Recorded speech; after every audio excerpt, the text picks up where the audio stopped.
안녕하세요. 내가 할 수 있는 모든 것 루크입니다. 투자를 시작할 때 어떤 이야기부터 우리가 해야 될까요? 부동산 투자를 해야 된다, 청약을 빨리 넣어야 된다, 연금저축 펀드를 빨리 만들어서 어렸을 때부터 투자를 해야지 복리로 늘어나는 효과를 얻을 수 있다, 등등등 다양한 의견이 나올 수 있습니다. 하지만 그 이전에 너무나 기본적이고 너무나 따분하기도 하고 당연한 이야기이기 때문에 우리가 잘 짚고 넘어가지 않는 그런 부분이 있습니다. 바로 저축입니다. 누군가 저에게 와서 내가 투자를 입문하는데 뭔가 조언이 필요할 것 같다, 내가 어떻게 접근을 해야 될지 모르겠다 라고 만약에 저에게 묻는다면 저는 우선 저축에 대한 이야기를 먼저 할 것 같습니다. 왜 투자에서 저축이 중요할까요? 당연한 이야기지만 한 번쯤은 들어보셨을 겁니다. 투자로 내가 돈을 번다는 의미는 이퀄 투자금 곱하기 수익률 입니다. 아주 단순하죠. 내가 투자를 해서 돈을 많이 벌고 싶다면 수익률을 높이거나 투자금을 높여야만 가능합니다. 그런데 대부분의 사람들이 쉽게, 특히나 투자 입문자나 투기로서 뭔가 투자를 접근하는 거의 상당수의 사람들은 수익률에 집중합니다. 내가 몇 퍼센트 수익률이 낮다, 몇 100% 수익률이 낮다, 그러면서 뭔가 이 수익률에 집중을 하고, 보통 그 수익률과 관련해서는 아무래도 우리가 요즘에 핫한 이 주식 투자와 관련해가지고 항상 수익률이 매일같이 나오기 때문에 거기에 포커싱을 두고 이야기를 하죠. 내가 몇 퍼센트를 벌었다, 몇십 퍼센트를 벌었다.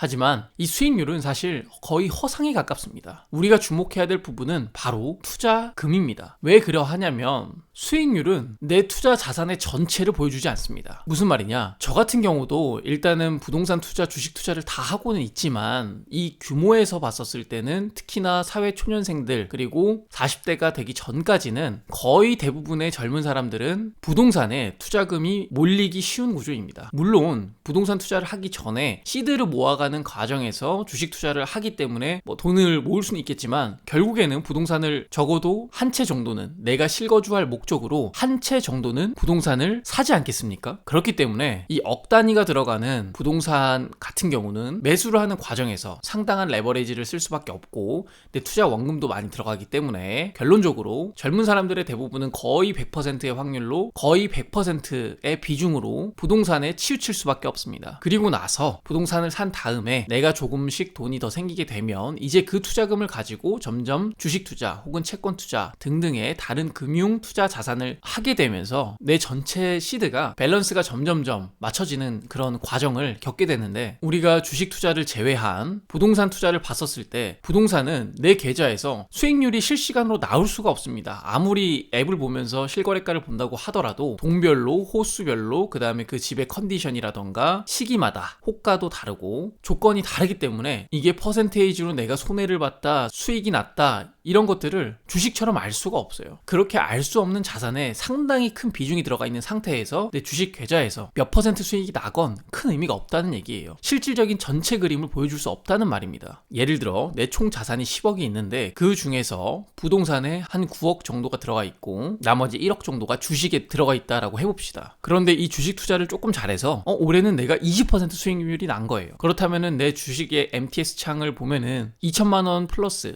20%의 수익률이 났습니다 라고 하겠지만, 실제 내 전 재산을 본다면은 10억에서 2천만 원이기 때문에 2%를 번 겁니다. 거의 대부분의 수익률, 우리가 평상시에 얘기하는 거의 대부분의 수익률은 주식을 이야기하고, 주식에는 상당히 적은 금액이, 내 전체 자산에서 봤었을 때는 대부분의 사람들은 상당히 적은 금액이 들어가 있기 때문에 거기서 수익률이 얼마가 나던 간에 사실상 큰 의미는 없다는 겁니다. 그게 바로 수익률의 허상입니다. 내 전체 자산의 규모로 봤었을 때 수익률을 이야기하는 게 현명하고 올바른 접근 방법입니다. 그래야지 우리가 명확하게 가야 될 길을 갈 수가 있어요. 그게 투자 공부가 됐건 실질적인 투자의 액션이 됐건 정말로 바른 길을 가기 위해서는 우리가 올바른 생각을 할 필요가 있습니다. 그리고 수익률이 허상인 또 하나의 이유는 여러분들을 돈을 벌게 한, 높은 수익률을 달성하게 한 그 습관이 언젠가는 돈을 잃게 만들 것이기 때문입니다. 제가 장담할 수 있습니다. 그렇기 때문에 대부분의 사람들이 돈을 버는 것 같지만 시간이 지나면은 생각보다 큰 돈을 벌지를 못합니다. 그게 바로 수익률의 함정입니다. 이번에는 100% 수익률을 낼 수 있었던 어떤 투자 습관이 나중에는 마이너스 50%를 줄 수 있는 투자 습관으로 바뀌게 되어 있습니다. 그런데 이 투자는 수익률과 손실률이 비대칭적이기 때문에 내가 1억을 투자해서 1억을 벌었다, 100%를 벌었다. 그래서 좀 뭔가 되는 것 같은데 돈을 조금 더 태워볼까 해서 3억으로 했더니 마이너스 50%가 났다. 그러면은 저는 1억을 벌었다가 1억 5천을 잃게 되는 셈이기 때문에 수익률로 봤었을 땐 분명히 내가 과거에 100% 수익률을 벌었었는데 시간이 지나고 보니까 토탈로 보니까 이건 뭐 똔똔도 아니고 마이너스 5천만 원이네 라는 상황이 아주 높은 확률로 나오게 되어 있습니다. 그 이유는 탄탄한 기본 실력을 갖춘 게 아니라 마치 도박처럼 우리가 투자를 하기 때문에 말 그대로 도박처럼 하기 때문에 높은 수익률을 달성할 수 있습니다. 도박의 장점이죠. 그런데 그 습관은 언젠가 여러분들의 돈을 잃게 만들 것입니다. 말 그대로 도박이기 때문입니다. 결국에는 리스크 관리를 하지 못하고 돈을 잃게 된다는 겁니다. 그것이 바로 정말 더 치명적인 수익률의 함정입니다. 저축에 대한 이야기를 하려고 하다 보니까 본의 아니게 이 수익률에 대한 여러 가지 이야기들을 많이 하게 됐는데 다시 본론으로 돌아가서 저축 왜 해야 될까? 우리가 투자금을 높이기 위해서는 아까 전에 말씀드린 대로 수익률 곱하기 투자금이라고 했는데 수익률이 왜 허황된지는 제가 지금 말씀드렸고 두 가지 이유에서 말씀드렸고요. 전체 자산의 수익률을 말해주지 않는다. 그리고 두 번째는 내가 돈을 벌었었던 그 습관이 언젠가 돈을 잃게 만들 것이기 때문에 이 수익률이라는 것은 상당히 왜곡돼서 보일 수가 있다라는 겁니다. 그렇다면 우리가 통제할 수 있는 것은 바로 투자금이죠. 물론 투자금이라는 것도 100% 통제는 못하겠죠. 돈을 많이 벌고 싶고 많이 모으고 싶지만 한 달 월급이라는 게 혹은 사업을 하신다면 매출이라는 게 내 마음대로 되는 건 아니잖아요. 내가 높은 샐러리맨이 되고 싶다 그래서 될 수 있는 것도 아니고 내 비즈니스가 정말로 잘 됐으면 좋겠지만 뭐 그렇다 그래서 제 바람대로 돌아가는 것도 아니고요. 그럼에도 불구하고 우리가 어떤 직업을 가졌건 혹은 어떤 비즈니스를 하건 간에 바뀌지 않는 진리는 한 가지는 있습니다. 적어도 한 가지는 있어요. 빠르게 의미 있는 규모의 시드를 모아야 됩니다. 한 가정 기준으로는 제가 옛날 영상에서도 몇 번 말씀드렸었던 것 같은데 한 10억 정도가 적당합니다. 그리고 1인 기준으로 봤었을 때는 한 5억 정도를 목표로 하시면 됩니다. 언제까지 하면 될까요? 이거는 빠르면 빠를수록 좋습니다. 확실한 건 절대로 40대를 넘기지 마세요.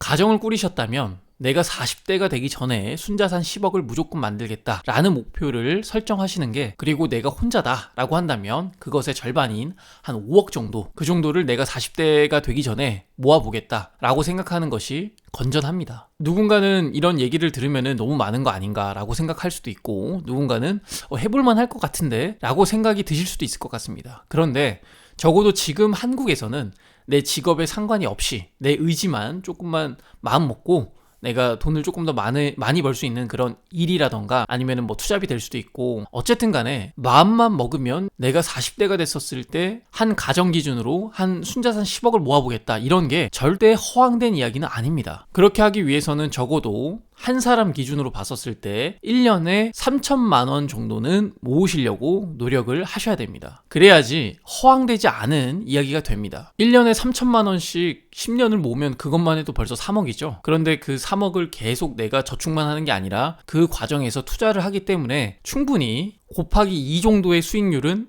10년 동안은 낼 수 있습니다. 3억이 6억이 된다는 소리죠. 물론 디테일한 계산들은 일단 생략은 하겠습니다. 어쨌든 내가 마음만 먹으면 그 정도는 할 수 있다는 겁니다. 40살이 됐을 때요. 그러면은 그 다음 인생이 제법 편해집니다. 이제는 미래가 보이는 거죠. 내가 어떻게 하면 노후를 조금 더 행복하게 살 수 있을지, 그리고 내가 그렇게 해왔던 과정들을 통해서 내 삶의 만족감이라던가 안정감이라던가 이런 것들이 모두 높아지게 되어 있습니다. 투자에 있어서 가장 중요한 것은 저축이라는 사실을 잊지 마시고, 요즘에 뭐 코스피가 워낙 뜨겁다 보니까 많은 사람들이 수익률에 취해 있을 수도 있고 아니면 변동성에 힘들어해야 할 수도 있는데, 이렇게 뭔가 뜨겁고 혼란스러운 상황에서는 그럴수록 더더욱 우리는 기본에 집중을 해야 됩니다. 투자에서의 절대 변하지 않는 원칙, 저축을 잊지 마시고, 제가 아까 말씀드린 의미 있는 시드를 달성하기 전까지 좀 더 집중해서 우리가 저축하는 습관을 몸에 뵐 수 있도록 노력하는 것이 길게 봤었을 때 가장 좋은 투자 습관이라는 것을 다시 한번 명심하시고, 내가 할 수 있는 모든 거 루크였습니다. 좋아요, 구독 감사합니다. 다음 시간에 뵙겠습니다.